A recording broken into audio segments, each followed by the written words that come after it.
He was the ruler of a global empire, the last scion of the most powerful family in Europe. But to the people of Spain, King Charles II was known by a different name, El Hechizado the Bewitched. They believed he was the victim of a demonic curse, and looking at him, it was easy to see why. From birth, he was a tragic collection of ailments. He was born with the infamous Habsburg Jaw, an extreme, disfiguring underbite so severe that his teeth could not meet. He was unable to chew his own food properly, and his large tongue made his speech nearly incomprehensible. He was frail, epileptic, and constantly sick. He didn't learn to walk until he was 8 years old. Intellectually, he was a child in the body of a king, a man who reigned but could never truly rule.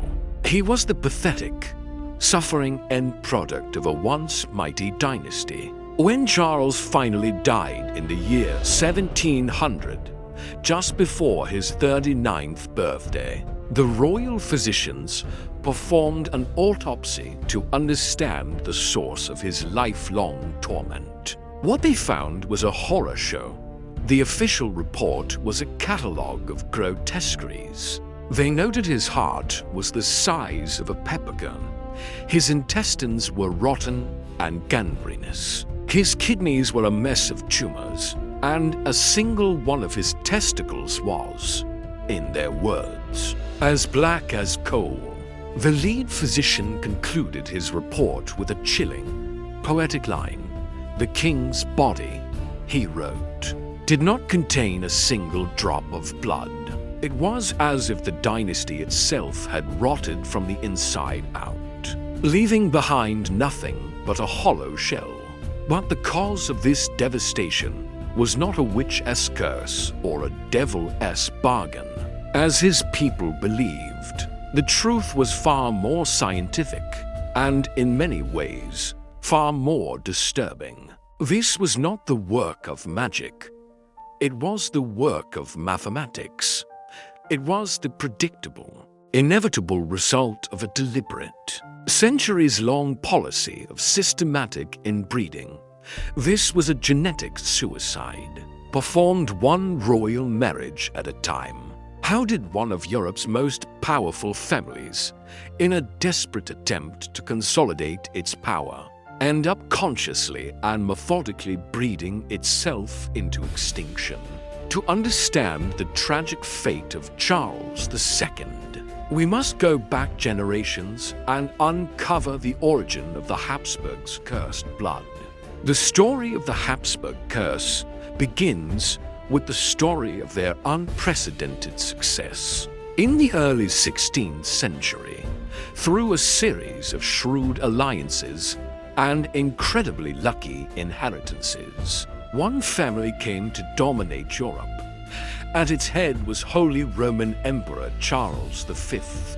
He was the heir to a global empire, a vast collection of territories that included Spain and its newly conquered American colonies, the wealthy Low Countries, parts of Italy, and the heart of Central Europe.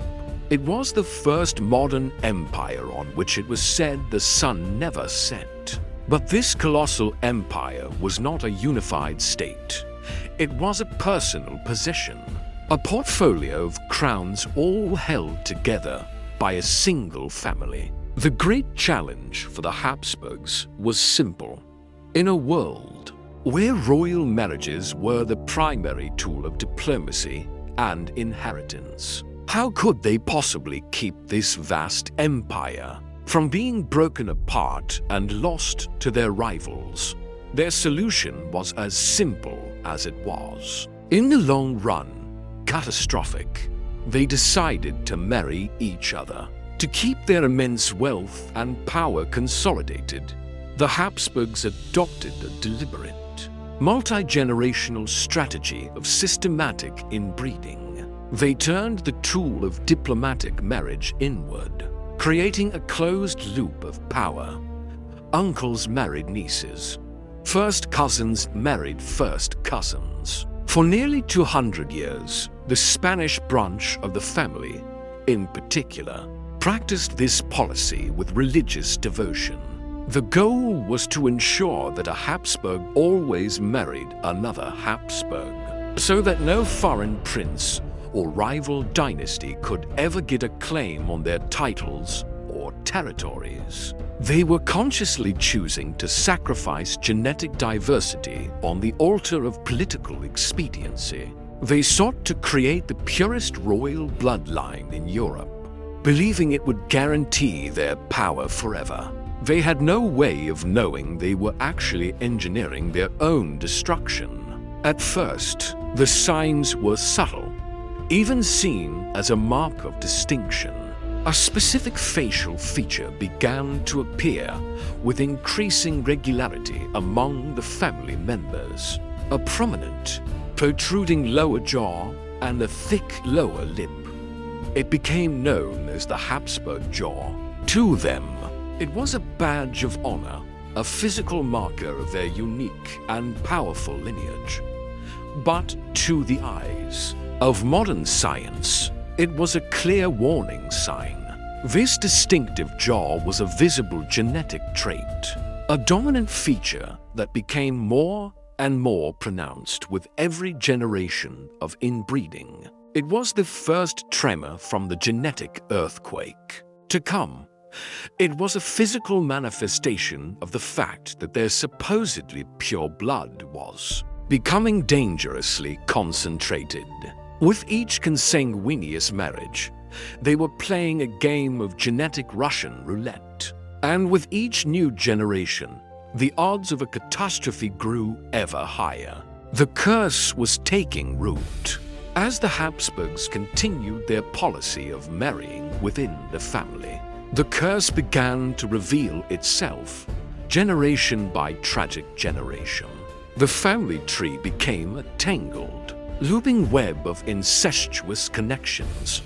The genetic decay was slow at first, but it was relentless. Charles II's great-grandfather, Philip II, was a powerful and competent ruler, but he was famously prone to severe bouts of crippling depression, a dark melancholy that would become a family trait.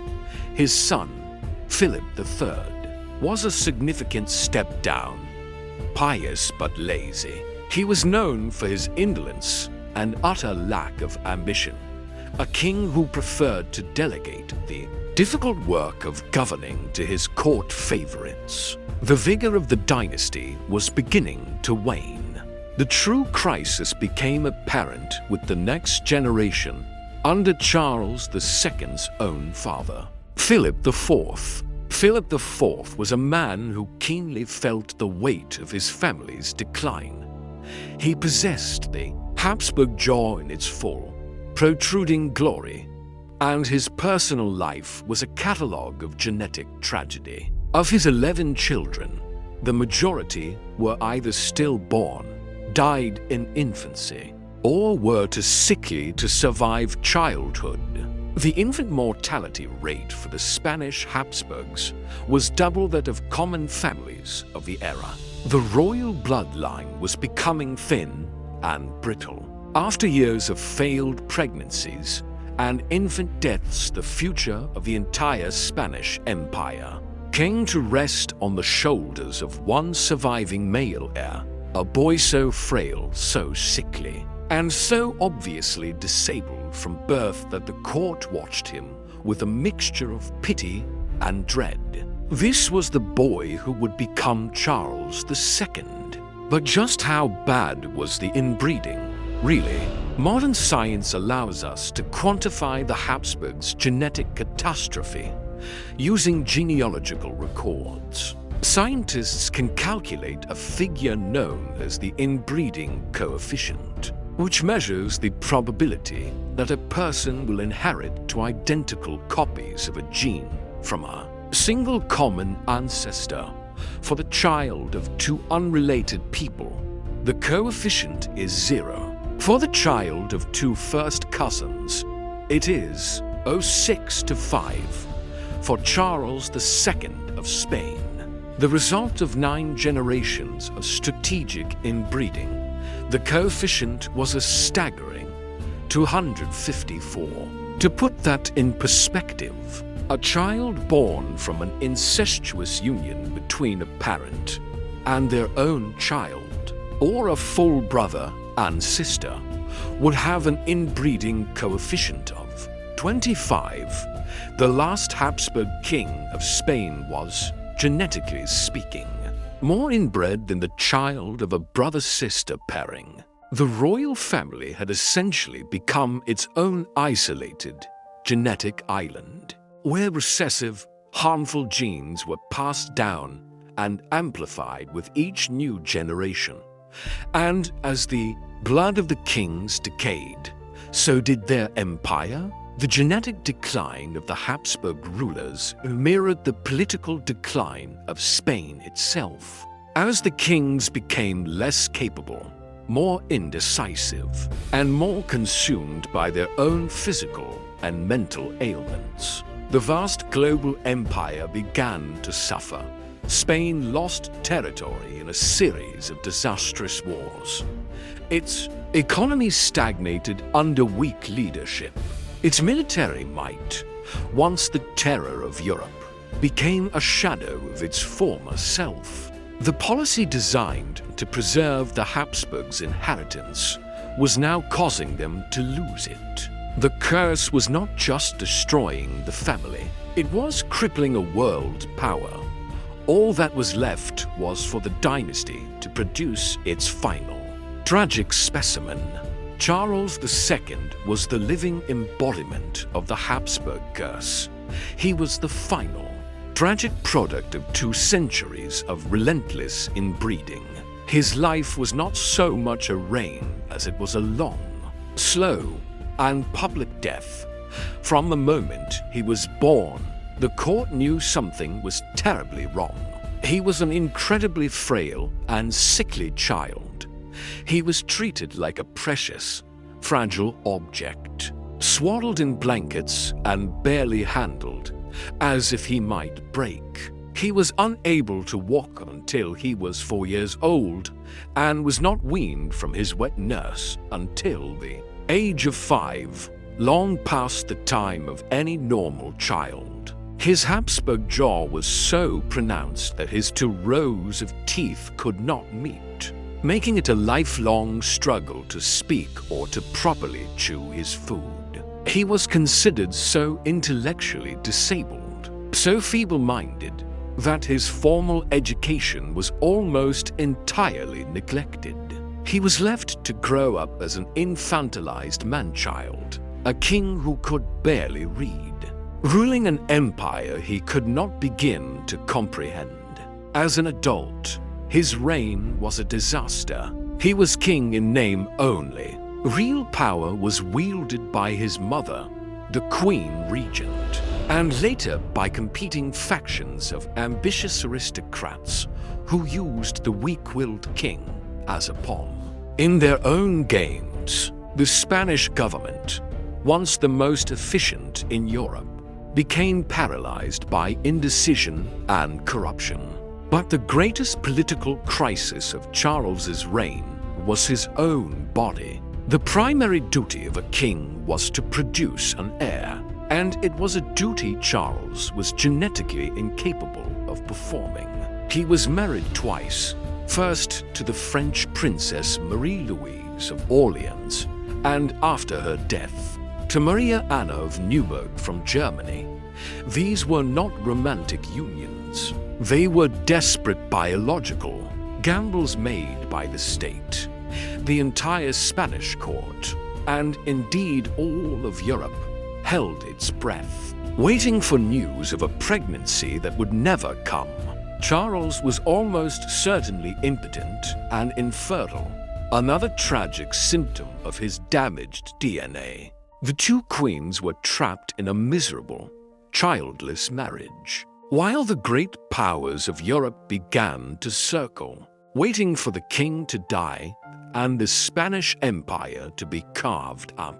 In a world without the science of genetics, The Spanish court could not understand the true nature of their king's afflictions. Faced with his litany of physical deformities, intellectual disabilities, and constant illnesses, they turned to the only explanation that made sense to them: the supernatural. They believed their king was cursed, the victim of witchcraft. This is how he earned his name, El Hechizado the Bewitched. In a desperate attempt to cure him, the court resorted to bizarre religious rituals. Priests performed solemn exorcisms on the king to drive out the demons they believed were tormenting his body and mind. Mummified relics of saints were brought to the palace and laid in his bed, in the hope that their holy presence might produce a miracle. Charles himself came to believe he was bewitched, a man under assault from the forces of darkness. It was the final, tragic irony of his life. A king whose body was a walking textbook of genetic decay was being treated for a spiritual ailment. He was drowning in the wreckage of his own DNA, and all his kingdom could offer him was a prayer.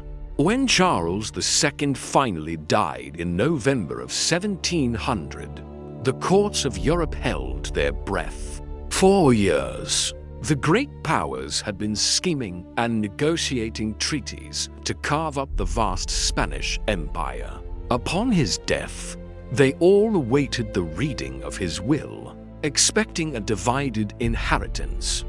But the childless king, in his final act, delivered a political earthquake. To preserve the integrity of his empire, he named a single heir, Philip of Anjou, the grandson of his family's greatest rival, King Louis XIV of France. The prospect of a superstate uniting the thrones of France and Spain was a nightmare for the rest of Europe. The bewitched king was dead, but in his will, he had bequeathed a storm upon the world. That storm broke almost immediately. An alliance led by England, the Dutch Republic, and the Austrian Habsburgs declared war to prevent the French succession. The result was the War of the Spanish Succession, a brutal, continent-spanning conflict that raged for over a decade and cost hundreds of thousands of lives. The final, bitter irony of the Habsburgs' grand strategy was now laid bare. Their centuries-long policy of inbreeding, designed to keep their vast inheritance out of the hands of their French rivals, had in the end produced an heir so broken he could not continue the line, forcing him to hand the entire empire over to the very enemy his family had schemed for 200 years to thwart. The story of the Spanish Habsburgs is one of history's most profound tragedies. It is a cautionary tale written not by invading armies or political revolutions, but by the quiet, relentless logic of genetics. In their obsession with preserving the purity of their bloodline and the integrity of their power, they cultivated the very seeds of their own destruction. They were a dynasty that chose political purity over biological reality, and they paid the ultimate price. Other great houses fell to the sword, the rebellion, or the executioner's axe. The Spanish Habsburgs were unique. They were not defeated by an outside enemy. They were a dynasty that committed a slow, agonizing, and meticulously documented genetic suicide, leaving behind a cursed bloodline, a legacy of suffering, and a final, childless king who was a monument to the fatal price of pride. So how should history judge the Habsburgs? As victims of their own time, or as architects of their own self-inflicted downfall? Share your verdict in the comments below. And to unravel more of history's darkest family secrets, make sure you subscribe to the Black Chronicle